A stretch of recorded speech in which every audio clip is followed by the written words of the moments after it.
Welcome everybody to this Talking Space Extra, which is a sharing stories of co-production. Hopefully that's why you're all here, looking at what you've shared on Menti. That seems to be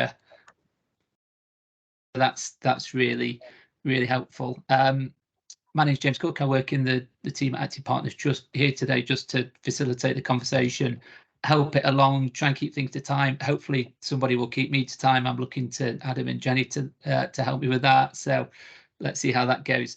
Just in terms of housekeeping, we are going to record the session, and I believe recording may have just started. So we'll be sharing this on the website afterwards if you want to revisit or share the link more widely. As with all talking spaces, it is lunchtime, so please do feel free to eat your lunch, sit back, listen to the stories, and also would encourage, as with all talking spaces, it's quite an informal space. Please do any thoughts, observations, questions that you have whilst listening to the stories, please jot them down. There'll be time after each presentation just to come back and ask any questions that you might have. Just as an overview of the session today, we said it is very much around sharing those stories of co-production and thinking of making our move. Well, it's really grounded in this space. It really is around people and communities owning the change that they want to create. It's around them feeling empowered and being involved in conversations, and this really is the work. So we're really keen to hear and share stories around experiences of trying to work in a co-produced way, and we've got some brilliant people sharing 3 different stories with us today. So we've got Owen from Derby City Council going to be sharing around experiences around working in a co-produced way. We've got Hannah from Sustrans sharing around her work on school streets co-design, and thirdly we've got Dawn and Michelle who will be sharing around the work of Livewell Derby and on health coaching and peer leadership. So thank you all for volunteering, and thank you more broadly. I think it's fair to say we had enough people volunteer and want to share stories and the work that they're doing. We could have probably built 2 or 3 talking spaces, and so maybe a little more about that later on in terms of how we convene these spaces and those opportunities. And before I hand over to Owen, I just wanted to share a bit of a background as to how we got here today and how this session came about. And it started with a small group of people, 2 of which are on the call today, Jenny and Adam, who I'm sure you'll hear from a little bit later on. But we came together for a bit of a head-scratching conversation around what do meaningful conversations mean to us. And I think recognised that we're all probably wrestling with this individually, so thought, well, let's get together and have a conversation. And where those conversations led us was to actually surround co-production, and recognise that other people were in a similar space, wrestling with this, having conversations around it. So we opened up a bit of a broader conversation, and it really was just convening a space. Anyone that's interested or a bit curious to come together and again just start to understand, well, what do meaningful conversations mean to us, and what helps and hinders in this space, what really helps and hinders in trying to work in this way. And what emerged from those conversations was a real desire for people to connect with others and just hear what are their experiences, what are their stories of trying to do this work. And that's really what brought us to today's session. It's very much not about having all of the answers and having one way of doing this. It is around sharing those experiences of trying to work in a co-produced way. So that said, I'll hand over to Owen, our first presenter, to share the work Derby City Council have been doing with others. Over to you, Owen. Great, thanks, James, and hi everyone. Good afternoon. Adam and James just asked me just to share a couple of examples of work that's been ongoing in the city. Some things that we've been involved in with some of our partners, some of our communities, and some of our residents. And when they first asked me, I think around stories of co-production, I did have to think quite a bit about it, if I was being perfectly honest, because I think co-production in essence, I think it's more about a way of working and people working together and having an opportunity to either create something or to come to a decision which ultimately works for them and the group of people that you're working with. So I know James has mentioned a few words and just noted them down really around relationships and trust and understanding, and I think they're very much at the essence really of the work, or a lot of the work that we try and do within the city with our partners, with our colleagues, and with our citizens. And I think as well there isn't a set formula for what co-production is. I'm sure you can go online and Google it and there'll be lots of models and different diagrams, but I think it's all very, very different. And ultimately I think from my experience and the work that I'm involved in, most of it is based on the strength of the relationships, or the trust that's in place, and also the context as well, you know, and the approach and that context in terms of where that co-production or co-producing or co-design is taking place probably determines the approach to some degree. So I've just got a couple of slides really, just as a couple of examples of work that we've done in the city and are currently doing. One's around a piece of work where I just tried to articulate really some different levels, I think, of co-production and how co-production is changed as we've gone through a piece of work, and then more on a capital piece of work, and just using a model that is out there to help frame some of that work. Plus it'll help you look at something a bit more visual than myself. The first one is we've been doing a piece of work in the city for probably about 2 years now, if not a tiny bit more, and this was a football foundation piece of work. It's called Active Through Football, which I don't like the title because it's got nothing to do with football. It's basically trying to understand physical activity behaviour within a place, and thinking about how we can bring about some change within that. And I suppose an interesting point of Adam and James asking me to just talk today was actually got me to reflect on some of the co-production that's happened along that journey of where the work was to where it currently is. And I'm just trying to sort of put that down in terms of how that could potentially look. And this is what I sort of came up with really. And it's almost like some scales of co-production. Where at the very start, there was an element of bringing partners together. So some of those were our partners where we've got existing relationships with. That might be some of our traditional sport physical activity providers, such as Derby County Community Trust or the County FA, those types of organisations. But then also thinking about some of the organisations within the place that we were focusing on as well. And so there was an element of co-production that took place there, because what we had was a diverse range of partners, some that had got a relationship already, that had maybe got experience of working together and on areas of work and collaborating, and some not. But as a whole, as a collection of, or a group of I don't know, 8-9 partner organisations and individuals from those organisations, it was a new collaborative space. So we're having to think about the relationships that we'd already got within that space, and think about how are we going to collectively utilise our existing relationships and our existing strengths to be able to determine how we want this piece of work to be taken forward, which was essentially developing a route for community engagement and how communities could lead a relatively substantial investment in the city and within their place, basically. So as a group of partner organisations, we had to think about and work together to come to a decision in terms of which direction do we want to take this work, and how do we want that to play out and be delivered, which led us on to agreeing that actually we weren't the best people to be in place to be doing this work, and to ultimately thinking about and determining what are the priorities for the people that live in the place we were working in. The place where this is Arboretum in Normanton in Derby City. So it's pretty central in terms of the city, if anyone knows it.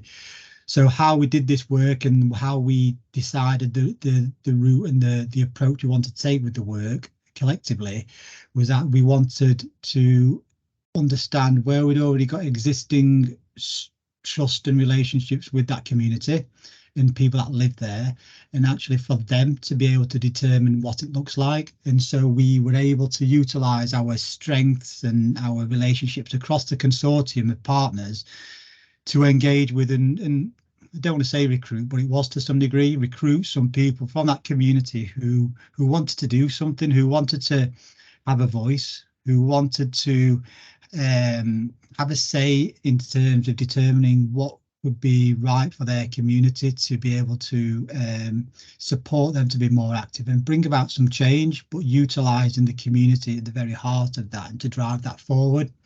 And so we had a group of residents basically who were across different age groups, different communities within that place, determining then actually what should then happen with that piece of work and that project. So the consortium was then working with these connectors to co-produce then what we would need to do, and basically what that was to get us to a point of developing a submission to the Football Foundation for a sizable investment into that place, but also how that investment should then be utilised, and who has the who's got the power, I suppose, in terms of where that investment should be prioritised. And that was very much driven through the community deciding where that investment should go, but also the community determining how that investment should be ultimately spent and who makes that then decisions. So what those connectors have then subsequently done is engage with their peers, their circles, the other people within their community, to then think about, okay, well, what is it that they find strong about their community? What is it where they think there are some challenges within their community and their lives, and what are the things that they think would bring about some change to, or what changes would they like to see within their community, and what role could they play within that? And so what we have now is the community surfacing their own ideas and bringing those to the connectors and to the consortium to determine how that investment will ultimately be spent and be utilised within their community. And so what we've got there is different levels of co-production, but we've got these circles that they're all starting to interlink as well. So actually we've got some co-production happening at a very, very street neighbourhood level to determine actually how investment could be utilised and prioritised, and connectors working with those and the consortium members working with that community to determine ultimately how that investment should work and should pan out. And all of those things interlink as well. It's not a hierarchy. All of those things do intersect, and so that cyclical approach that's presented on the screen there probably just articulates really just a lot more than I could in terms of the co-production that goes throughout. And basically there's a ever evolving dialogue and learning and communication and relationship building of that co-production throughout all those different scales that happen, and it all informs all the work that we do.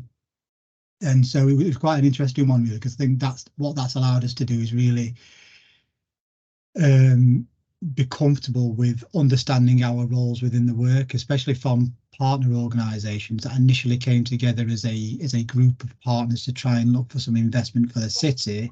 We now understand actually that we can utilise our role and do what we can do best in terms of to getting the investment into the city, reducing the bureaucracy and the red tape, or the barriers for communities to basically determine what they want to do and how they would want that investment to be spent. So we're ultimately there to unblock those things, and it seems to be working, where we've got some strong relationships now that have connected through all of that work and allowed for some positive change to start to surface as well. What we've then been able to do with that work is then think about the approach that's happened or unfolded as part of that Derby Active Through Football work. And we've taken that forward now, and we're now looking at working with the Football Foundation and wider partners across the city to start to look at some capital investments as well. So utilising really similar model, where we've had some partners that have come together, and what we've then got is people operating within places and utilising their relationships and their networks to start to bring about, okay, well, what could be some solutions to thinking about how do we create places and spaces, and if we've got some opportunities around capital investment, what does that need to look like? And we're doing that through with the Football Foundation on the Play Zones programme.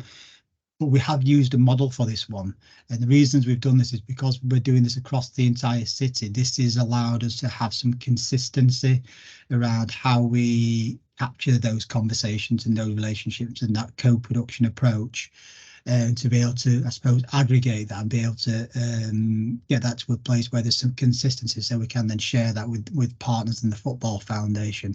So unlike the actually through football slide that I just went through before, this one is actually using an existing framework, and the framework's called Voice Opportunity Power. Now, it was a framework or a toolkit really developed to support engagement with young people and for young people to play a role in play shaping within their communities. But what we've done is adopted the principles of that because it follows a capital development process, basically, in terms of looking at developing concepts, understanding place from a community perspective, and thinking about how we can utilise that to bring about change and develop capital projects, etc. And that's what we've done, and so we're still continuing doing that. And so today we're working through that framework. We're not following it to the T, but we are using that as a loose framework to guide the work and the engagement. And at all those various levels, there's co-production that fits within that, where we're taking time to understand and listen and hear people's lived experiences around the places where they live, and for them to actually show us their places and ultimately tell us what they want. So then what we can then do is bring about our expertise and our knowledge around, okay, the types of facilities that could be potentially developed, but then making sure that they fit with the community's aspirations around actually what is it that they want to see. So we're now in this design stage, in this phase now, where we're working with technical developers to start to bring some of those discussions and some of those concepts to life. And then what we'll then be able to do is then start to further define or really pin down the detail of what those facilities will be, and actually what those facilities are nested in within the individuals' communities. So not just thinking about that specific site, but thinking around the things that go around all of that site as well. So then what we've starting to do is think about the environment and co-produce an environment that starts to be more conducive to support physical activity behaviour more than it currently does now. So it's not just around developing a glorified multi-use games area and plonking that in a park. We know that for many people within the communities, those types of facilities don't feel accessible, don't feel safe, don't feel like the offer is right for them. So therefore we are looking at ensuring that we are taking into consideration all of the work and the things that need to happen outside of that development, including the route through and the wider environment, but doing that very much in line and alongside the community. So ultimately we're making those decisions together and being really clear as well that actually just because there's some potential investment there, it doesn't mean we're going to do it. Because if it doesn't feel right with the community and we come to that conclusion together, then we won't do it. But if it is right and the conditions are right and it's something that the community and ourselves feel is the right thing for what they want to do to meet their aspirations, then we will do that. So it's still a bit of a work in progress, that one, but I think today it's been great in enabling us to engage and have a better approach to co-producing facilities really that don't currently meet their community's needs other than a small proportion. Thank you. That's from me. Thank you very much, Owen. It sounds like there's some brilliant work happening in the city, and just something that, well, a couple of things that I heard that really stood out. I think what you shared at the start there around co-production really being around a way of working, not necessarily a formula, but it's around that trust, those relationships, and it feels like from what you spoke about there, almost a culture that exists of this is how we work, and it just being a way of being that really came out. Has anyone got any questions or observations, anything that they'd like to share? There was one quick question in the chat. Mm. Just a quick answer, I think. What does REBA stand for? Oh, someone's put in. Jenny's put in. Sorry, there you go. I think a hand's up as well. Yeah, I just wanted to ask, like, so were the users involved in all stages? Yes, yeah, they are, especially the latter one there, Claire, that I just mentioned with that voice opportunity power. Yeah, it starts with the community basically. So the investments looking at developing essentially small-sided facilities in communities, but the conversation doesn't start with that. It starts to understand what it's like for those people living within their community and the environment that's there, and whether that is something that they either have a positive or negative relationship with. So we don't even start with looking at a facility and consulting on that. We're starting with their place to understand that more, and then use that to start to frame, actually, could this investment align to supporting their aspirations within that place. So even like the very beginning stage where you're defining the scope, are they involved then, or do you define right? Okay. Yeah, absolutely, yeah. Thank you. I've got one more quick one from Yvonne. Hands up. Yeah, I was just wondering, what's the time frame of this project? It's obviously a really big project with lots of funding involved. Because we tend, you end up doing a project and you get a year's worth of funding. So although I think it's absolutely brilliant, and all the things that you've just said about trust and talking with the communities, find out what they want, their aspirations, is absolutely fantastic. It's how long that takes before you have to start spending the money. So I just wondered what your time frame for your project was. Yeah, well, the first one I'll go through is actually through football. So that was a 5-year investment from the foundation. But between us starting that process that I went through to actually the project started and spending cash, it's about 2 years. But that's because I think that's probably more because the funder was prepared to take a punt and a risk with us and come on that journey with us, rather than saying, where's your outputs? I want some numbers, because we know that that's not really what that work was about. So we were fortunate in that respect as well. I think the one thing though, or one positive that really did come out of the approach, especially with the partners throughout that, was even if we didn't get the investment from the Football Foundation, all the partners committed to doing the work anyway, regardless of the investment. And I think that was probably one of the biggest strengths and the biggest positives that had come out of it, regardless of the £600,000 investment or whatever it was. The strength of the partners saying, we will do this work because it's the right thing to do, and we won't bend to meet the funders' requirements in terms of putting football in what we're going to do, because football never came through. The community never doesn't want anything to do with football, so we stuck to that. And initially we were turned down for the funding. We didn't get it, and that was fine with us. But I think they really liked there was something there, and I think they wanted to still come on that journey with us. So then they did ultimately invest in it. But initially we got knocked back because it didn't have anything to do with football. We didn't put things about numbers in there. But the partners all committed to it, and I think that's because of that co-production piece at first with the partners, building relationships and trust, and really making decisions together and sharing some of that risk. Ultimately saying, actually, there's a risk here of us not folding to what the funder wants and us not getting the investment, but we're prepared to share that risk and go on that journey together. Brilliant, thank you. Thanks, Owen. What a brilliant example that is, the strength of the partners coming together and saying, even if we don't get that funding, we're still committed to doing this, and showing that belief in the work. So thank you very much. And Owen, I'm not sure if you're around for the rest of the call, if there are any other questions that do pop up. If not, I'm sure we can put on in some way. So thank you. And we'll move on to our second presenter now. So just to introduce Hannah from Sustrans, and just sharing more about the work that you've been doing in Nottingham. So over to you, Hannah. Great, hello and welcome. I'm just going to share my slides. Can everyone hear me? Can someone let me know if they can't? I can hear you. Real.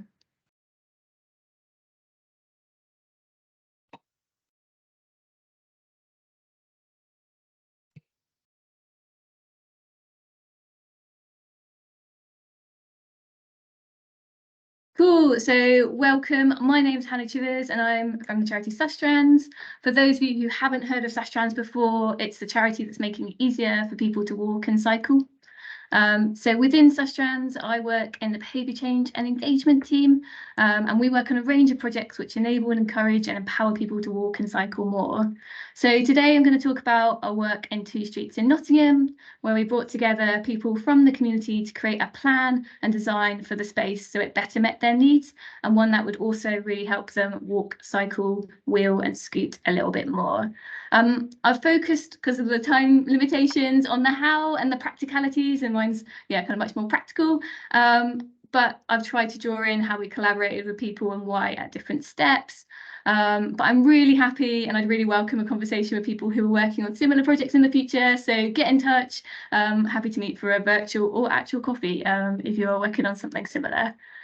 So what did we do? So the aim of the project was to work collaboratively with the community to identify improvements which could make a street, and that's a street outside the school, kind of more convenient for walking and cycle, and help more people walk, scoot and cycle more. So the streets selected were ones which face challenges at school drop-off and pick-up time. I'm sure many of us can relate to that from what we've seen in our neighbourhoods. And the council identified a real need for a solution and improvement which would make the environment safer, but also make it a more enjoyable place to be and active travel more enticing.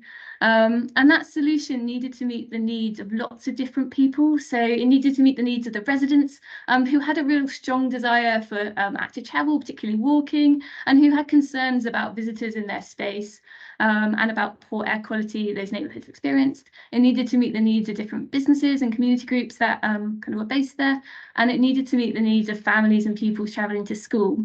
So the 2 streets for people in Nottingham are Kingsbury Drive and Arliston, which are kind of in that area of the city. In Kingsbury Drive, there's 1,500 pupils who use that street on their way to school, and those pupils are really small, like young children right up to pupils at secondary school, and they've got a huge mix of kind of different needs and preferences. So it's a space that's kind of being used by lots of people, but for a very concentrated time. And in Arliston, there wasn't quite as many pupils using that space, but it was still a really popular route, and there were lots of different users interacting, so lots of people visiting businesses as well. So that was what we were looking at. So why involve local community? So I mentioned that we worked collaboratively. Why did we take a collaborative approach? I guess Sustrans, we really believe in involving local communities, and we think that's essential to deliver really strong schemes, whether that's a behaviour change intervention or whether it's an infrastructure scheme. And there are a couple of reasons for that, which I'll speak to. The first is that local people really are the experts in their streets.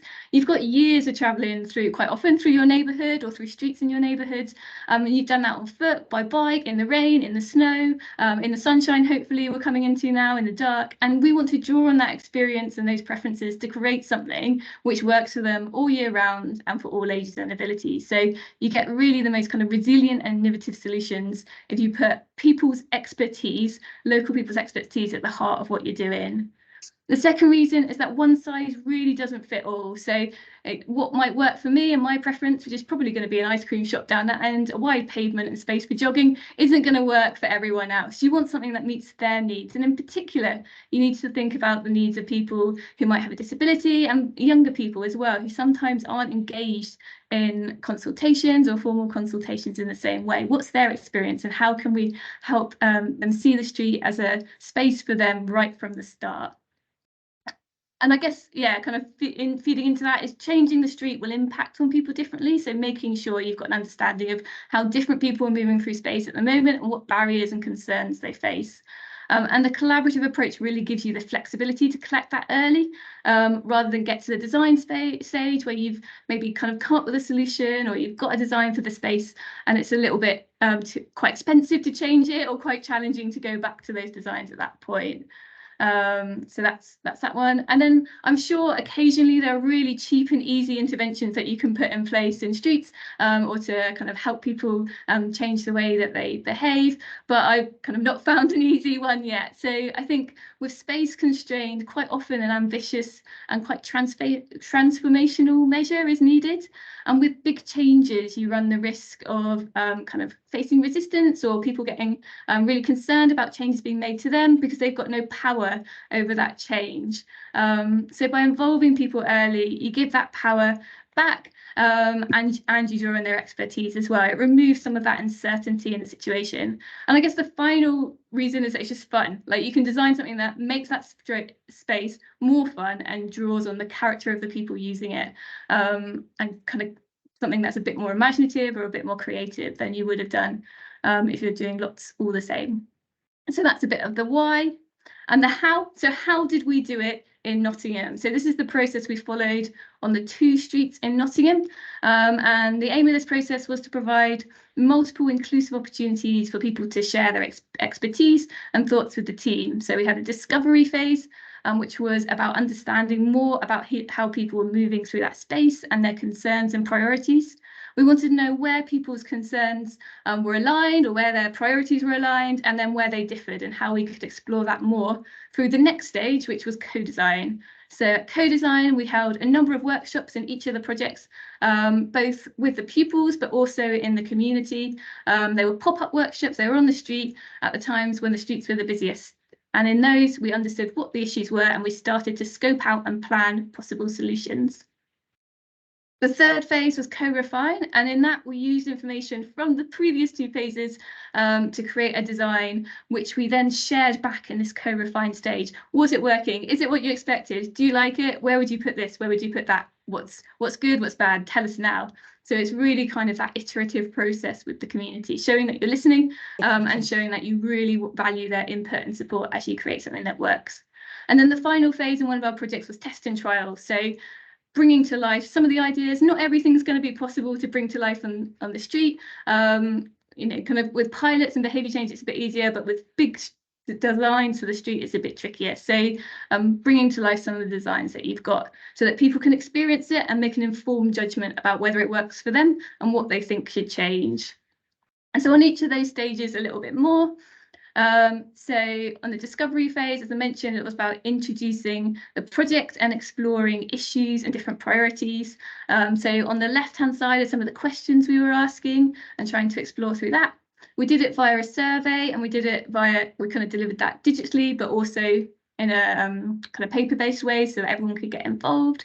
We held stakeholder discussions, and then we also did some monitoring to kind of look at how perceptions differed from kind of what was happening on the street based on cameras or counts. So that's how we approached the discovery phase.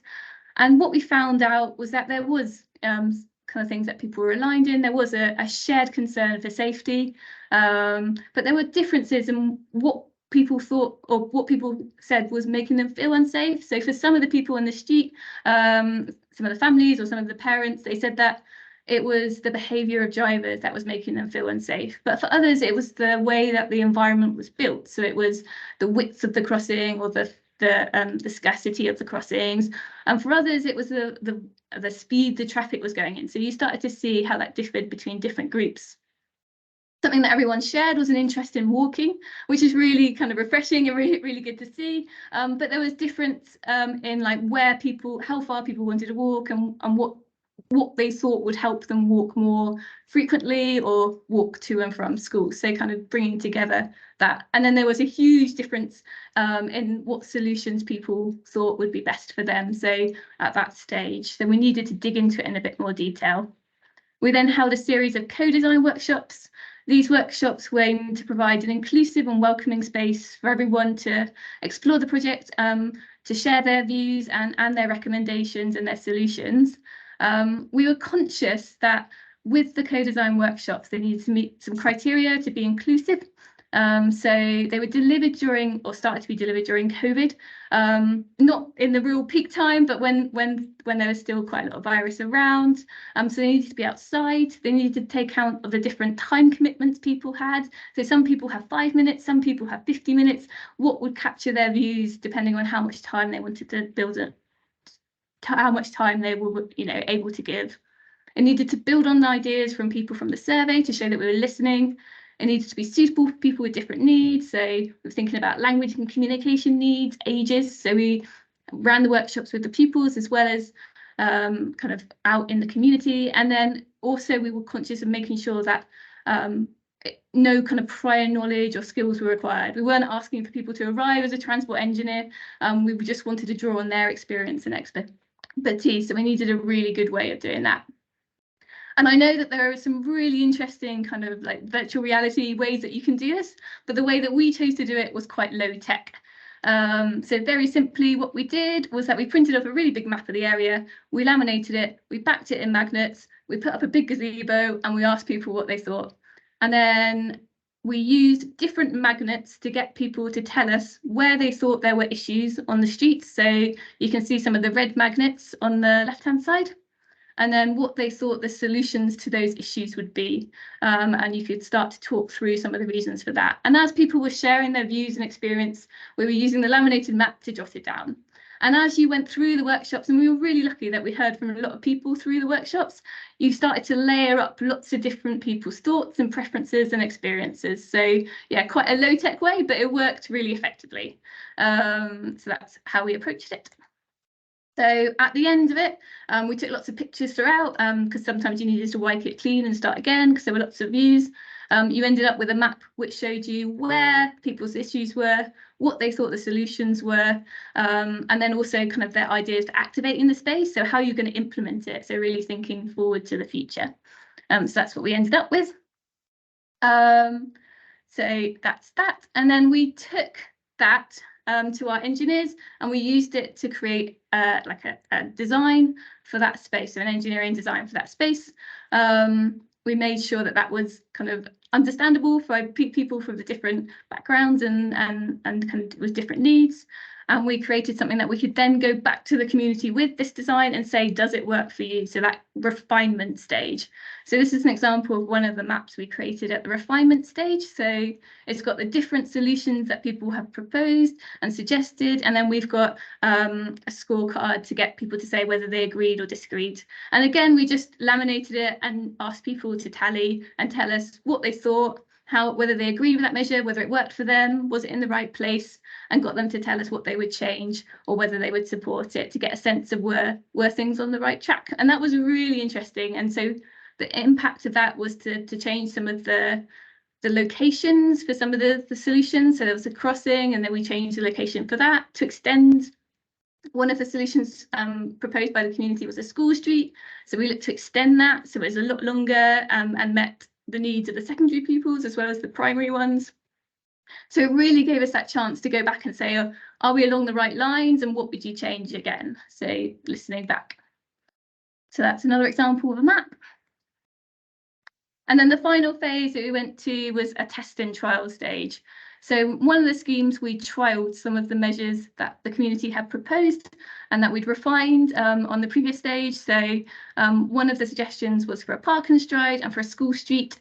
And so with the support of Jenny's fabulous team, we put the school street in place on Kingsbury Drive. We stewarded it, and then we monitored what was going on, how were people experiencing it, did that differ depending on their background, and kind of collected feedback on what they thought worked and what they didn't, so that we could come up with something that in the future could be trialled again with those iterations and improvements included. So yeah, so that's what we did. Cool. So I think that's the last of my slides.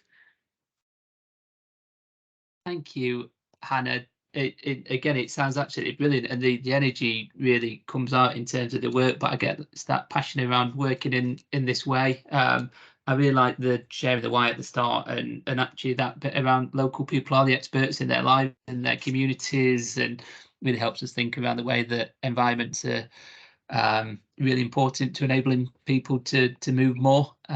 So I'm just mindful of time. I think what we might do, rather than opening up for questions now, is maybe move on to the final presentation, and then we'll open up for any questions across all of it, if that's okay. So thank you very much, Hannah, and to hand on to Dawn and Michelle, over to you. Thanks, thank you. Hi everyone. So my name is Dawn. I'm a health and wellbeing coach for a PCN in Derby City. The main practice is in the city area in Derby, Normanton, Peartree and Arboretum. So just to give a little bit of background about the project that we worked on together, and I'll let Michelle introduce herself in a minute, if that's okay. So I work in a PCN as a health and wellbeing coach. And I was supporting people one-to-one who were living with ongoing pain, chronic pain. And then I was asked by the clinical director if I would look at putting on a course to support people to manage their pain. I did a lot of research into what the latest evidence was showing about people living with chronic pain. And then was lucky enough for Michelle to have been invited to one of our team meetings, because at the time, Michelle worked for Health Watch. So I'll let Michelle introduce herself and say a little bit more about that. Yeah, hi everyone, I'm Michelle Butler, and when I met Dawn, I was the strategy and engagement manager at Health Watch Derby. So I went on various different NHS meetings and work in the community, and one of these was Dawn's team meeting, PCN meeting, and we met on there. And Dawn was talking about this chronic pain programme that she was planning to run. And as a professional, as well as somebody living with pain and being a patient of one of Dawn's practices, it was all very accidental. We kind of got in touch and I said, I need to email Dawn about this because I want to be a part of it. I was also at the same time trying to run a project on speaking to people with chronic pain and whether I could take their experiences as well as kind of my experience to try and improve health services for them all collectively. So we just kind of accidentally found each other. And it worked really well because as I was doing my research, it was brilliant that Michelle was already registered to our practice. So she was able to help me and share what she'd learned with the report that she put together. And because I was already supporting a number of patients who I already had a relationship with anyway through my work, we were able to get together a small group of people who were willing to be a pilot group. And we put together a 6-week course which involved them with their lived experience and enabled myself and my colleague Nikki, who is also a health and wellbeing coach, to maintain a very neutral position of just facilitating a safe space to have a conversation about people's pain. And a lot of the research that I'd done, it stood out loud and clear to me that kind of lifestyle choices and lifestyle was a major indicator on someone's outcome with their pain management and looking at a biopsychosocial model. So it wasn't just about the pain, because more often than not, there wasn't actually anything that could be done about that pain, but it was looking at things that were possible, which is why we called our pain course Let's Live Well with Pain. So I'll let Michelle tell you a little bit about, she was a participant as someone with lived experience and a patient. And then we've got a film that we'd really like to show you, because I think that captures the essence of what this piece of work has led to. So well, I was involved initially as a professional, but then obviously as a patient in Dawn's PCN as well, it made sense for me to, as part of my work and as part of somebody with lived experience that could maybe shape the way that the course was going, to attend as well. So I had a lot of conversations with Dawn and Nikki when it started about the content and maybe what people would want to know, and maybe the language to use as well, because when you speak to somebody and say chronic pain, that's fine, but if you say persistent pain, a lot of people, maybe it isn't persistent, it's intermittent, or it's got quite negative connotations. So if you're already living with pain and feeling pretty low anyway, you don't really want to go to a group where you feel worse. So yeah, I think coming in with the lived experience element allowed Nikki and Dawn to kind of step into that facilitating role and just kind of leave it to us, really guided, but just kind of initiate the conversation. And we did kind of find that people talking together between ourselves, we all had a lot of like collaborative experience that we could share that would help somebody else. So yeah, that's what it does. It was a really supportive group. So we're looking at the 5 ways to wellbeing, which we introduced as the topics. which was eating well, sleeping well and moving well. So a lot of the patients had never believed they would be able to move. We had a kind of a low-level circuit, and the encouragement across the group was just amazing. But I think some people didn't want to do any exercise, or even think that, you know, why would I want to come to a group when I'm in pain and do exercise? But everybody almost spurred each other on, and once you start, you just keep going. And it wasn't that hard, and it was just so open and non-judgmental that if you tried to do some step ups and then gave up after 2, nobody minded. Whereas, you know, if you put yourself in a more heavy activity environment, you might be like, you know, I'm not ready for this. But together with everybody in the same situation, and with it being such a safe space, really, it kind of, initiated the activity that otherwise we wouldn't have done. And I think most people were really surprised at the benefit and got to witness it and see it. So I think if we show you the film, I think that speaks volumes. It sums us up, really. We've been working together on it for quite a while, but the video that we made as part of the NHS peer leadership really kind of sums us up. So yeah.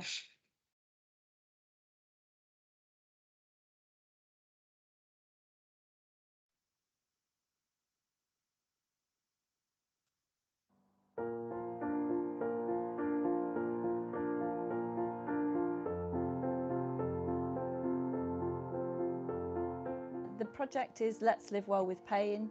It's a different way of looking at people managing their ongoing pain by having a curiosity of how to live well with pain.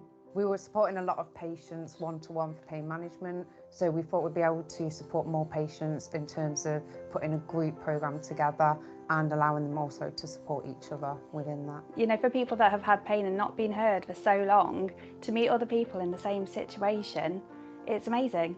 In our research, we did speak to a lot of the physios and a lot of the kind of clinicians, and we did make sure that anybody that comes onto our course has been kind of triaged by a physio. So the first step to coming onto the programme has to be that we're quite confident that the person there is living with ongoing pain, and we can just explore non-medical ways of managing their pain. Well, what we've seen the benefit is that support for each other, encouragement of each other, sharing their stories is really powerful. It's enabled me to understand that you're not alone, that other people share and understand what your experiences are, because at times you can feel very isolated. But having met other people through that group, it's been life-changing. It's that lived experience, really, that all the people in the room, they were the experts. Nikki and I were just facilitating the conversation. We had a structure, we had a topic to introduce, and then we were led by what the patients wanted to talk about, and then kind of saw what happened. It just gave me sort of like some acceptance. You know, I'm not just the only person going through all of this, but just having those connections to those people helped me through that really bad period of about a year. So having that group to go to really supported me. We didn't shy away from the fact that there may be no answer to their pain. We didn't shy away from that, and we kind of regularly said this course it does what it says on the tin. Let's live well with pain and be curious. I think firstly the acceptance of having the pain and knowing that it might be something that you live with, but you can live well. We do have a structure that we follow in terms of the programme. However, we do let it be a bit more like patient-led. So we may not cover everything that we want to in that session. And in terms of using the skills for the patients, if they have certain hobbies or things that they want to incorporate into the programme, we do allow that. So we allow the flexibility within the programme as well. We were listened to, heard, and not only that, encouraged to listen to one another. It was the listening to one another and forming those connections and forging those bonds together that has made the difference. We all take it in turns to speak, we all have our own say, we've all got something different to add, and just hearing everybody's different experiences is what makes the group. There was lots of advice I give to people from what I do in my day-to-day job. Did you know this? You can do this, you know this, you know, can happen. The sorts of topics we covered, which were kind of based on good sleep, eating well, moving well is good for everybody. And often a conversation would be started and then there'd be someone in the room who could share something that they'd use to support that. And then other people would get the benefit of things that they'd not even thought about trying. And it was just quite magical at times, wasn't it, really? We did do some research in terms of what was out there already, and there are like the pain clinics that are led in the hospital settings, but we did want to deliver something that was within more of a community setting. It was more accessible because patients were able to get there. You've got to think about transport and location as well, so we can deliver them in different locations quite close to the practice, but they're just easier to get to in terms of parking as well. I'm not comfortable being in hospitals. It has negative connotations for me. It felt it was our space as opposed to a professional space, so where I felt that we could take ownership more easily. Patients are offered a cup of tea and coffee before and after the session, and that's what we really wanted, to provide that aspect for the opportunity to socialise as well. So we thought a more relaxed setting in the community would work better. You can't live forever in a doctor's surgery or a hospital environment. You've got to go and live at home on your own or with your partner. You don't really want to feel like a patient, you want to feel like a person. Overall, it's been a very positive experience for me, not just for me, but I believe for other people in the group as well. Oh, it's been wonderful. I've met some fabulous people. I've learnt so much and I'm managing my pain better. Your experience can make a difference to other people in the same situation. I found a way back to myself and the things that I love. It makes a massive difference. You know, it's such a simple thing that should have been done so long ago.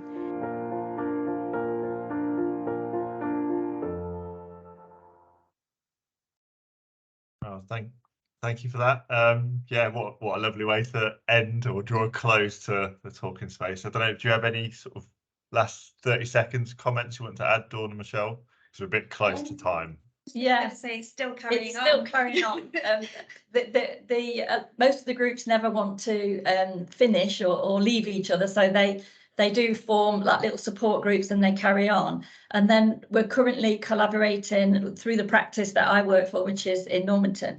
We're collaborating with Moorways Sports Village and Move More Derby and Active Derbyshire to look to see if there's a pathway. I don't know whether Owen's got time to say a bit more about this, whether we can do something to support those people that finish our pain course and then go on to get some support to continue being more active. But that's in the very early stages, but all very exciting. Now we've still got a WhatsApp group, so me and Suzanne and Donna that were on the video, along with most of the people from the first couple of cohorts, we're all still in a WhatsApp group and we regularly just check in on each other for a bit of support, really. If someone's having a bad day, we're all still there. The group's continued.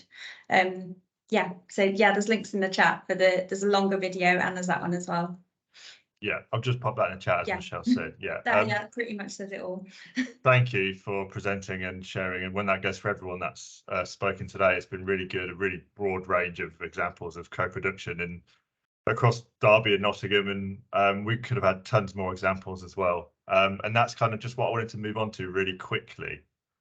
So I have another Menti meter, which I'm just going to share, and then I'll also share the link.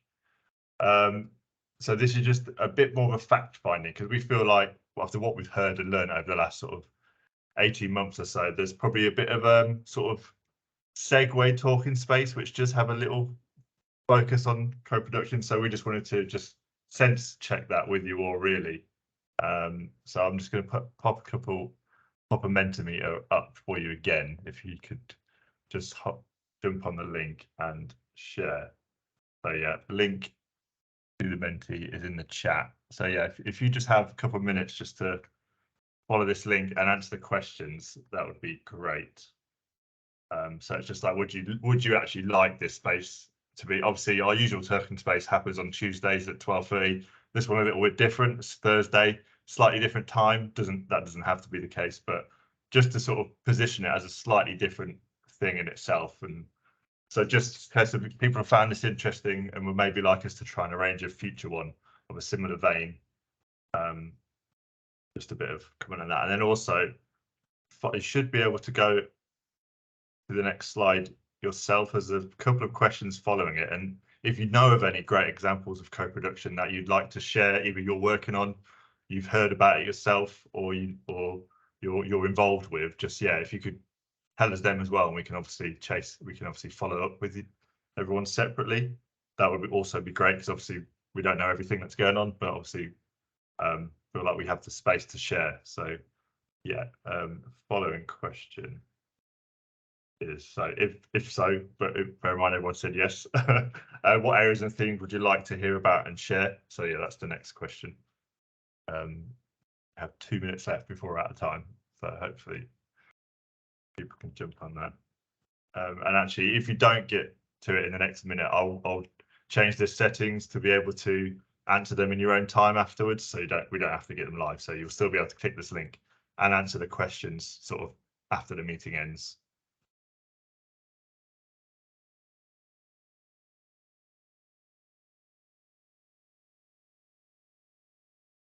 Great, get some really good examples.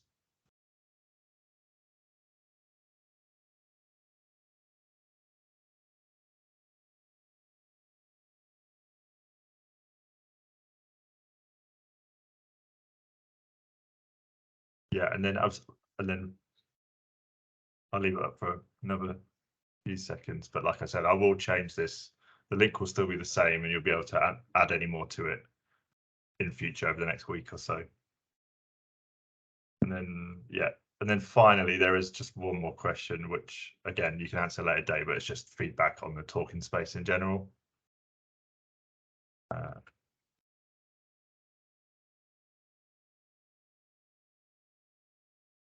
So just how likely is it that you'd recommend it? Our usual question. But so you can answer that in your own time, and that's all. Like I said, keep the Menti link, and if you have anything to add that you haven't had a chance to, you can add it for the next week or so. So that would be really appreciated. Or just get in touch with me and James, and we can pick up. Or Jenny. Anything you'd like to add, James? I don't think so. Just thank you again. Thank you to all of the presenters, and we'll take this feedback and help shape what's to come next. So thank you, everyone. Brilliant. Thanks everyone for joining.